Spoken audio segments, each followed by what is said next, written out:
Now let's talk about some childhood behaviors that are actually ancient survival skills.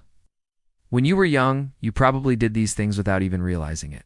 Like climbing trees, crawling through small spaces, balancing on things, and just generally being fearless in your play.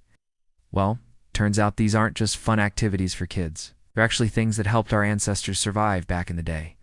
So let's dive into it.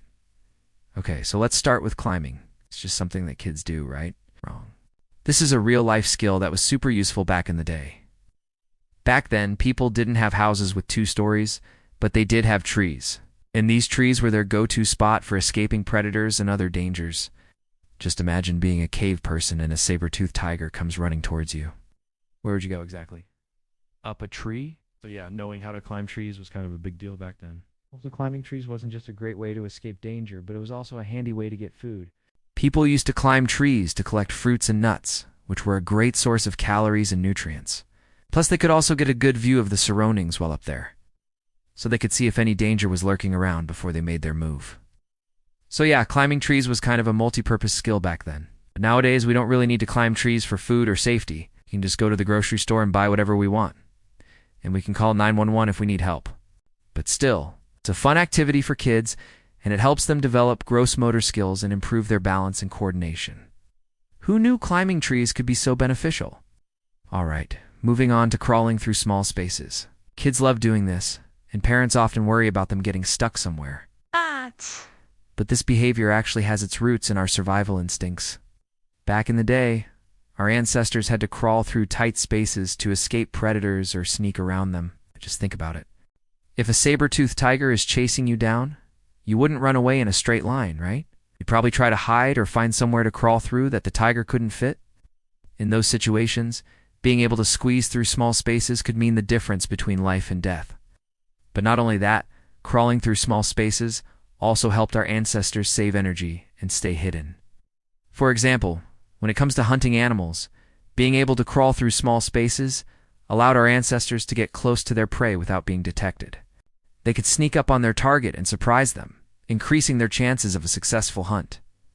But these days, we don't really need to sneak around or hide from predators, at least not in most parts of the world. But still, crawling through small spaces is a great way for kids to explore and have fun. It also helps them develop fine motor skills and hand-eye coordination. Just make sure they don't get stuck somewhere and you'll be fine. Next up is balancing on things. Kids are always trying to walk on the edge of things like chairs, tables, and even playground equipment. It looks kind of scary for us adults, but this behavior actually has its roots in our survival instincts. Back in the day, our ancestors had to balance on rocks and logs to escape predators or reach food sources. For example, if a predator was chasing you down and you managed to climb up on a log, you'd need to be able to balance on that log to keep moving away from the predator. If you fell off, you might injure yourself and the predator could catch up to you and eat you. So yeah, balancing was a pretty important skill back then. It also came in handy when crossing rivers or streams. If the water was too high or too fast to wade through, our ancestors could use logs or rocks to cross. Being able to balance on these objects saved them time and energy, and it kept them safe from drowning. These days, we don't really need to balance on things to survive, but it's still a great activity for kids to do. It helps them develop their sense of balance and coordination, and it also teaches them how to assess risk and stay safe. Just make sure they don't try anything too dangerous. But wait, there's more. Balancing on things also comes in handy when it comes to hunting and gathering. Imagine trying to collect fruits from a tall tree without being able to climb it. You'd need to find another way to get to those fruits, and that S, where balancing comes in. Our ancestors would look for sturdy branches that were close to the tree, with the fruits and balance on those branches to reach the fruits.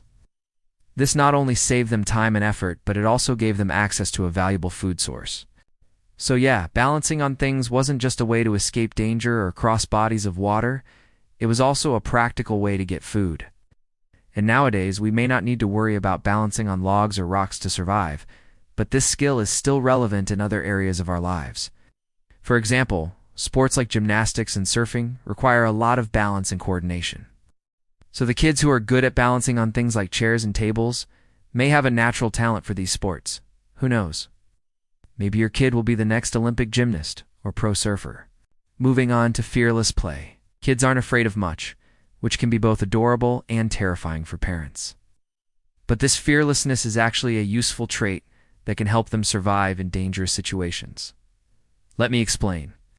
Back in the day, our ancestors lived in a world full of predators and other dangers. They had to be fearless in order to survive. For example, if you were a hunter, you'd need to be fearless when facing a wild animal. If you were scared, you wouldn't be able to take the necessary steps to secure food for yourself and your family. Similarly, if a predator was chasing you down, you'd need to be fearless in order to escape. Fearlessness also helped our ancestors explore new territories and environments. If they were afraid of everything, they wouldn't be willing to venture out and discover new lands with potential resources and opportunities. Nowadays, we don't face the same dangers as our ancestors did. But still, being fearless can be useful in everyday situations. For example, if someone is trying to bully you or your kid, it's important to stand up for yourself and not be afraid to speak out. Being fearless can also help you pursue your goals and dreams. If you're afraid of failing or looking foolish, you may never pursue the things that are important to you.